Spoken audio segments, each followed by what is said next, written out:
Hello friends, good morning to all of you. मैं आपका अपने यूट्यूब चैनल में हार्दिक स्वागत करता हूं।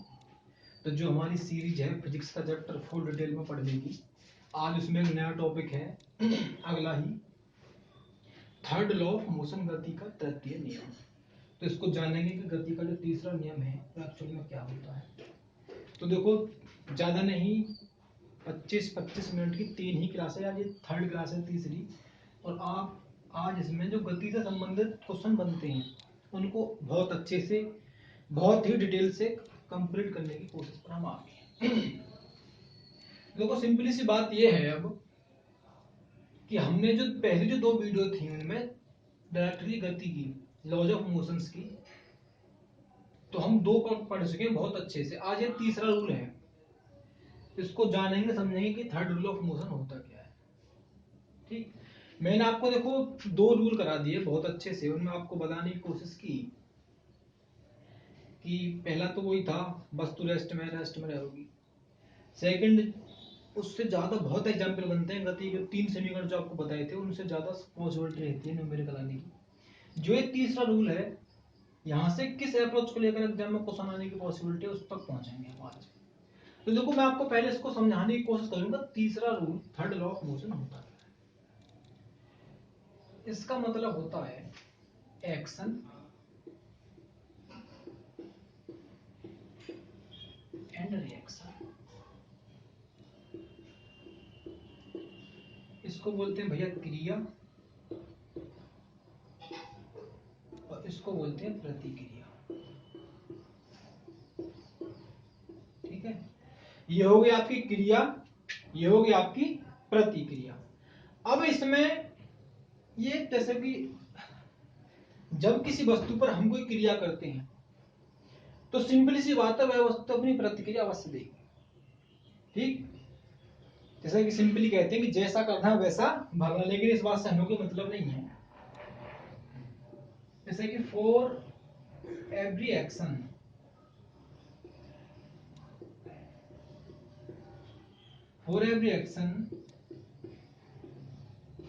There is equal reaction.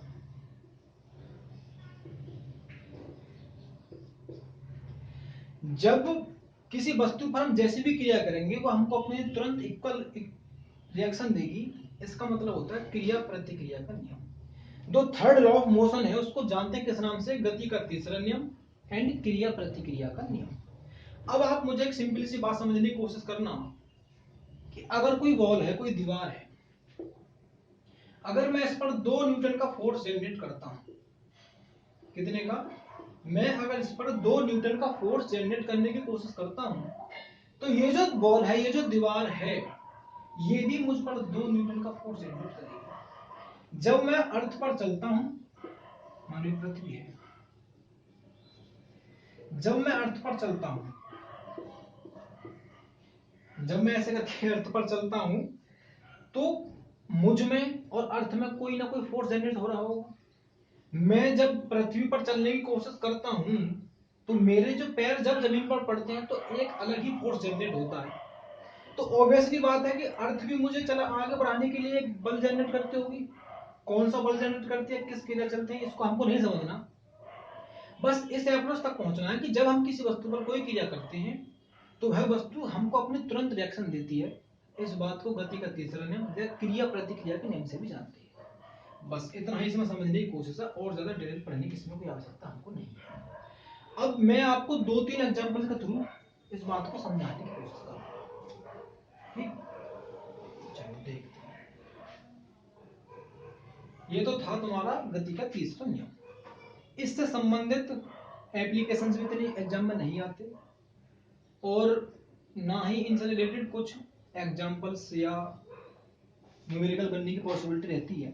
But मुझे पढ़ाना पड़ता है, हर चीज करानी पड़ती है, लेकिन मैंने तुम्हें करा दी। और सिंपली बात करते हैं कि एक और क्रिया होती है, क्या, जिसको हम जानते हैं,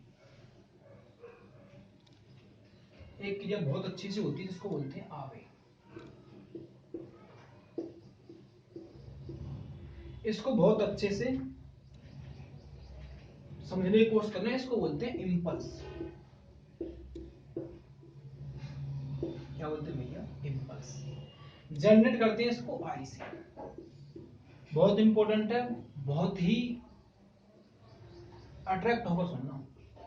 इसका जो फॉर्मूला होता है F बराबर I बराबर F इंटू इम्पल्स का।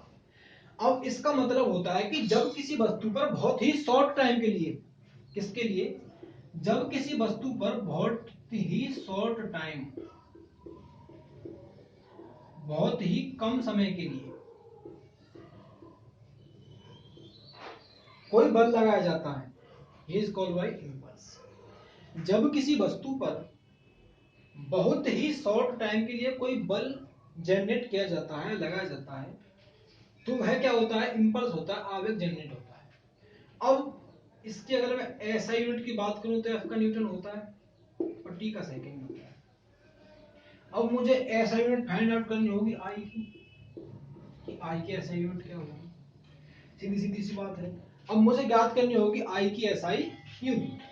तो देखो आई जो होता है मेरा इम्पल्स, सीधी सीधी बात है, एफ इंटू टी के बराबर होता है। अगर मैं एफ की बात करता हूं तो देखो एफ मेरा क्या होता है, एफ बराबर होता है मेरा मास इंटू एक्सेलरेशन। अब मेरा जो मास इंटू एक्सेलरेशन है, इसका यूनिट होती है किलोग्राम मीटर पर सेकंड स्क्वायर। ये होती है फोर्स की, एस की।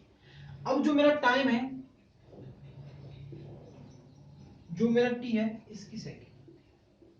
अगर मैं एक एस से एक एस को काटने की कोशिश कर दूं तो किलोग्राम पर मीटर अपॉन सेकंड बनेगा।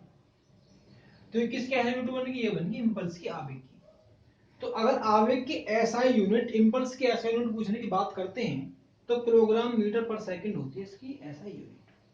अब ऐसी कौन सी थिंग्स है कि एक और थिंग्स है जिसकी एसआई यूनिट फिजिक्स में सेम है, जो किलोग्राम मीटर पर सेकंड, और किसकी एसआई यूनिट है जो इससे समांतर प्रदर्शित करती है। एक होता है तुम्हारा, देखो भैया, संवेग, ठीक है।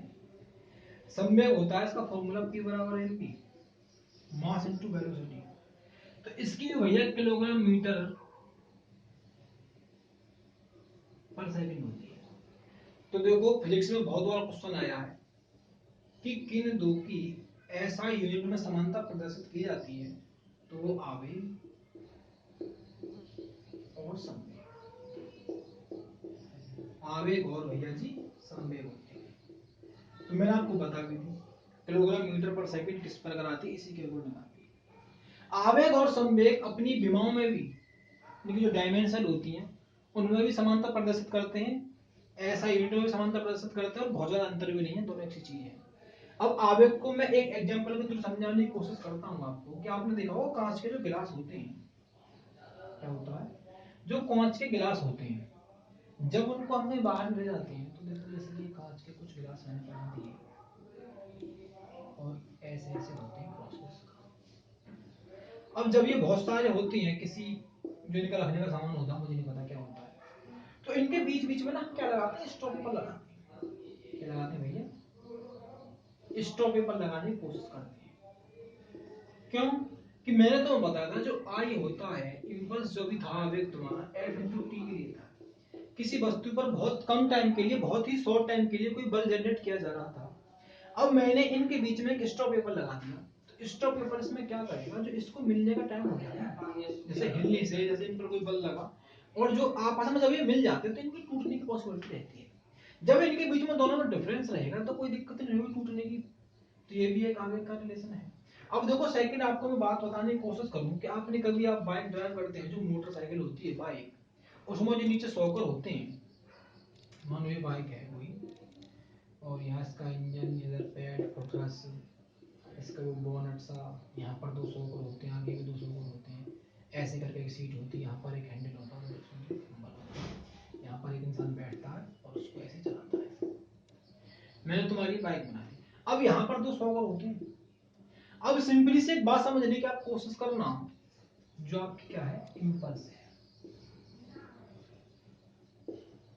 आई, इसका मतलब होता है एफ इंटू टी। जब बाइक का पिछला पहिया, अगला पहिया, अधिकतर पिछले की बात करना, जब किसी डिग या खड्डे से होकर गुजरता है, तो जब वो उस खड्डे में पहिया आता है तो उसका एक टाइम के लिए टाइम 0 हो जाता है, उसकी स्पीड थम से जाती है। आप कभी भी नोट करना, जब वो गड्ढे में आएगा तो उसकी स्पीड एकदम थम से जाती है, और जब वो बाहर आने की कोशिश करेगा अपनी पहली जो उसकी क्रिया थी, पहली जो चाल थी, उसी में तुरंत वापस जाने की, बैक लौटने की कोशिश करेगा। खड्डे में यहाँ आया और खड्डे से उधरती स्पीड बाइक की बरकरार रहती है, लेकिन अचानक से निकलने की कोशिश करेगा तो पॉसिबिलिटी कि वो फिसल जाए। ठीक है, तो ये भी सब तुम्हारे इंपल्स पर डिपेंड करता है, आवेग पर डिपेंड करता है। जहां पर देखो तुम्हें कुछ हर्ट होने की, कुछ दुख होने की, टूटने फाटने की पॉसिबिलिटी रहती है, वहां पर हमेशा इंपल्स जनरेट होता है। चलो इतनी बात समझ में आपके आई। अब सेकंड बात की तरफ मैं बढ़ता हूं, आप इंपल्स को समझ पाए कि जब से बिग बैंग हुआ, जब से बिग बैंग हुआ तो इंपॉर्टेंट कुछ बल हैं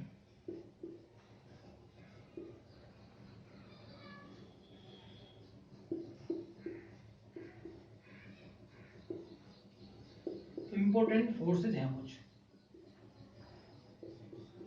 जो आपस में एक दूसरे के साथ अपना अपना रिलेशन क्रिएट करते हैं। ठीक, अब उन बलों को समझना, जहां से क्वेश्चन बनता है वो होती है उनकी इक्वलिटी, समानता। किस बल, दो बल दिए जाएंगे, उनके आपस में तुलना कराई जाएगी आपसे। तो देखो पहला जो नियम है वो आपका ग्रेविटेशन,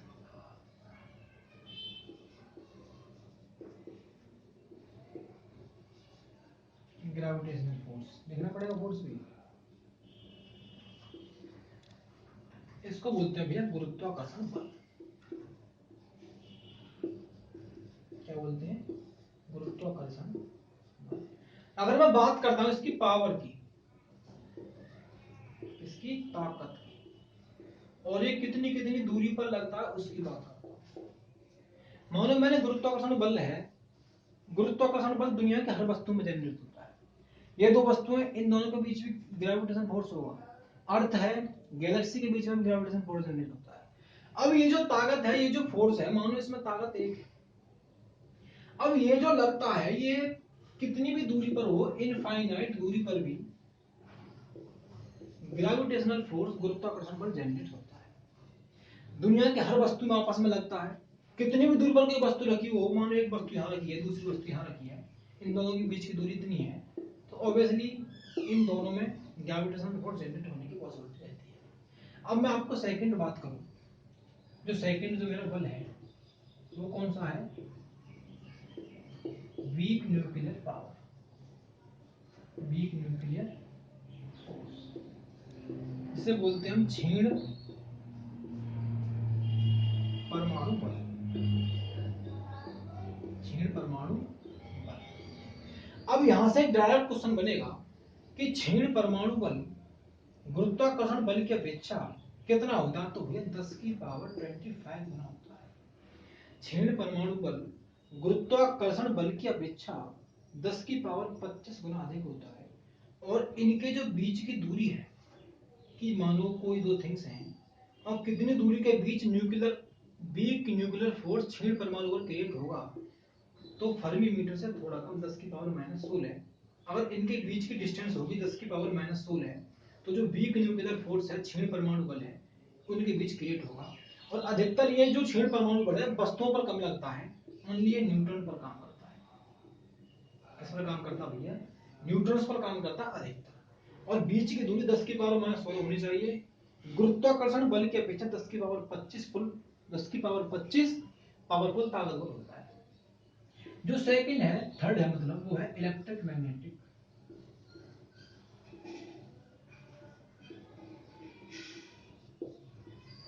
इलेक्ट्रिक मैग्नेटिक फोर्स। ठीक है, ये विद्युत चुंबकीय बल होता है। अब देखो हिंदी में समझ तो गई ना, ये होता है इलेक्ट्रिक, विद्युत चुंबकीय बल यार, इलेक्ट्रिक मैग्नेटिक फोर्स। अब क्वेश्चन बनता है, जो इलेक्ट्रिक मैग्नेटिक फोर्स है वो गुरुत्वाकर्षण बल की अपेक्षा कितना पावरफुल होता है? तो गुरुत्वाकर्षण बल की अपेक्षा 10 की पावर 36 ये पावरफुल होता है। और सिंपली सी बात बताने का आपको मैं कोशिश करूंगी, कितनी कितनी दूरी के बीच दो वस्तुओं में लगता है, तो इसके लिए मिनिमम दूरी होनी चाहिए। कितनी दूरी? Minimum distance. अगर दो थिंग्स से दो वस्तुओं के बीच में अधिकतम दूरी होगी तो वहां पर इलेक्ट्रिक मैग्नेटिक फोर्स नहीं लगता। जो विद्युत चुंबकीय बल है वहां पर वो नहीं लगता। दोनों वस्तुओं के बीच में दूरी बहुत कम होनी चाहिए जहां पर ये लगता है। और ये वस्तुओं पर नहीं लगता, लगता किन पर है?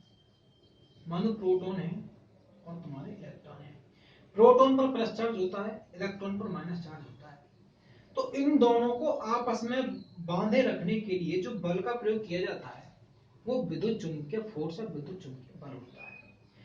प्लस चार्ज और माइनस चार्ज को आपस में बांधे रखने के लिए जो बल जनरेट किया जाता है उसको विद्युत चुंबकीय बल के नाम से जाना जाता है। अब क्या था, अब ये तो बात थी, अगर मानो कोई प्रोटॉन प्रोटॉन हो, प्लस चार्ज हो, अब ये भी तो एक दूसरे से अलग भागेंगे। इनको भी रोकने के लिए जो बल लगता है वो भी विद्युत चुंबकीय बल होता है। ये क्या करते हैं, ये रिपल्स कंडीशन करते हैं। ये तो एक पास बंद रहते हैं लेकिन एक पास नहीं रहते, दूर दूर हटने की कोशिश करते हैं, इन पर एक जैसा आवेश होता है। समान आवेश के दो कणों को जब पास लाते हैं तो वो दूर हटने की कोशिश करते हैं। विपरीत आवेश के दो कणों को जब पास लाते हैं तो वो एक दूसरे से अट्रैक्ट हो जाते हैं, चिपक जाते हैं। ठीक है, तो प्लस जो प्रोटॉन है उस पर प्लस चार्ज होता है, इलेक्ट्रॉन पर माइनस चार्ज होता है।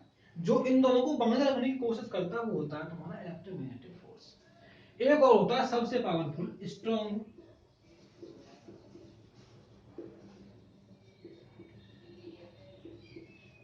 Nuclear force. Strong nuclear force इसको बोलते हैं भैया, इसको मिटा दूं, इसको बोलते हैं भैया तीव्र परमाणु बल। क्या बोलते हैं? तीव्र परमाणु बल। बहुत ही पावरफुल बल होता है ये, और इससे पावरफुल मुझे लगता कुछ है। अब ये क्या काम करता है, ये देखो, गुरुत्वाकर्षण बल के अपेक्षा according to gravitation rule powerful is 10 to the 38, 10 की पावर 38 गुना ताकतवर होता है गुरुत्वाकर्षण बल से। अब देखो, कोई वस्तु जब जमीन पर आती है वो गुरुत्वाकर्षण बल के अकॉर्डिंग आती है, वो भी बहुत स्पीड से आती है, लेकिन ये उससे भी कितना अधिक है, 10 की पावर 38 गुना अधिक है। और कितना पावरफुल होगा ये। अब ये जो लगता है इसके बीच की दूरी फर्मी मीटर के बराबर होनी चाहिए, 10 की पावर -15। फर्मी मीटर के बराबर दूरी इतनी होती है, 10 की पावर -15 है। फर्मी मीटर की दूरी 10 की पावर -15 नहीं होती, फिर कितनी होती है? इतनी होगी। 10 की पावर -15 फर्मी मीटर की दूरी के अकॉर्डिंग के बराबर होना चाहिए। अब ये जो स्ट्रॉन्ग न्यूक्लियर फोर्स है, तीव्र परमाणु बल है, ये गुरुत्वाकर्षण बल की अपेक्षा 10 की पावर -38 पावरफुल होता है। ठीक, अब ये क्या काम करता है? अब देखो, तुम कहोगे हमें तुम कंफ्यूज करो, थोड़ा सा मैं आपको यहाँ कंफ्यूज करूंगा कि ये जो परमाणु होता है, कोई भी एटम होता है तो इसके बीच में एक छोटा नाभिक होता है जिसको न्यूक्लियर के नाम से जानते हैं। अब इसमें प्रोटॉन प्रोटॉन होते हैं, उसमें इलेक्ट्रॉन तो होता नहीं, इसमें प्रोटॉन है। मानो दो प्रोटॉन है तो दोनों प्रोटॉन में प्लस चार्ज होगा। हमने आपको बात बताई थी कि जब समान आवेश के दो कण पास में आते हैं तो वो दूर हटते हैं। तो ये इसमें एक जैसे कैसे एकत्रित है, ये क्यों रखे हुए हैं, दूरी को नहीं बदली। मानो यहाँ 20 है, फिर 20 प्रोटॉन है यहाँ पर। मैंने तुमको अभी बताई थी, इलेक्ट्रिक मैग्नेटिक फोर्स बताया था कि जब दो विपरीत आवेश के, जैसे कि मान लो एक पर प्लस चार्ज है एक पर माइनस चार्ज है, तो आपस में जुड़ेंगे, मिलेंगे, इनमें आपस में अट्रैक्शन होता है प्लस माइनस में। जब ओनली प्लस प्लस होते हैं तो दूर भागने की कोशिश करते हैं। तो मान लो यहाँ पर तो 20 आवेश है, प्रोटॉन पर प्लस चार्ज है, यहाँ भी प्रोटॉन पर प्लस चार्ज है, दोनों प्रोटॉन प्रोटॉन एक साथ खड़े हैं। क्यों खड़े हैं? इस स्ट्रॉन्ग तीव्र परमाणु बल के अकॉर्डिंग 10 की पावर 36 से लेकर कोई बल आया, उनने कहा आप अलग अलग हो जाओ। एक उससे भी पावरफुल आया 10 की पावर 38 का बल लेकर, उन्होंने कहा नहीं, आप पास पास रहिए। तो इन प्लस प्लस वाले, इन समान आवेश वाले दो एटम्स को, दो परमाणुओं को, दो तत्वों को एक साथ बांधे रखने के लिए जिस बल का प्रयोग किया जाता है वो आपका क्या होता है, स्ट्रॉन्ग न्यूक्लियर फोर्स होता है। यही फोर्स दोनों को एक साथ बांधे रखने की कोशिश करता है। ठीक, तो ये जो चार बल हैं बहुत इंपॉर्टेंट बल हैं, बिल्कुल भी सस्ते में हल्के में लेने की कभी कोशिश नहीं करेंगे। ठीक है, इनकी कंपैरिजन बहुत एग्जाम में पूछी जाती है, बहुत ही इंपॉर्टेंट बल है चार। तो आज जो आपका लॉज ऑफ मोशंस है ये खत्म हुआ, तो इसकी बहुत अच्छे से प्रैक्टिस करना, डिटेल से इंपॉर्टेंट है। एनटीपीसी की, एनटीपीसी में और जेई में बहुत क्वेश्चन आए थे इस बारे में। इसके जेई का एग्जाम हुआ तुम्हारा कुछ दिन पहले, उसका जो लेटर्स भी आ चुका है बच्चों का, हमारे फ्रेंड्स हैं उनको जो लेटर आया जेई का। तो हमने उनका एग्जाम देखा तो उन्होंने बताया, बहुत ही हमसे बहुत सीनियर है वो, तो बहुत क्वेश्चन बने इस चीज को लेकर। तो आप बुक से भी और न्यूमेरिकल्स की बहुत अच्छे से प्रैक्टिस करें। Okay, thanks for watching. जय हिंद, जय भारत।